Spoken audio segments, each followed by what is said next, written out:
Saya dah cakap isu UEC ni bukan isu sebenar. Isu ini hanya ditunggang oleh DAP.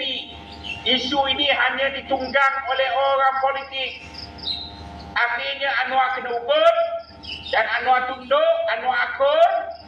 Anwar tahu kalau dia laksana UEC dia mampus di kalangan orang Melayu. Tapi dia buat akhirnya bila DAP cakap sampai nak keluar daripada kerajaan, akhirnya Anwar telah bagi DAP satu kuasa paling besar yang diidamkan oleh puak-puak Malaysia semenjak 13 Mei. Semenjak 13 Mei mereka mengidamkan untuk menguasai bandar-bandar ibu kota dan sebagainya. Saudara, akhirnya bukan sekadar KPKT mereka kuasai.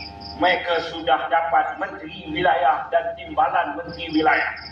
Mereka bukan saja kuasai Kuala Lumpur, mereka kuasai Putrajaya dan mereka kuasai sehingga ke Labuan. Mereka boleh lantik orang, lantik ikut suka, semua tender, semua nak perancangan bandar perlu melalui pejabat DAP.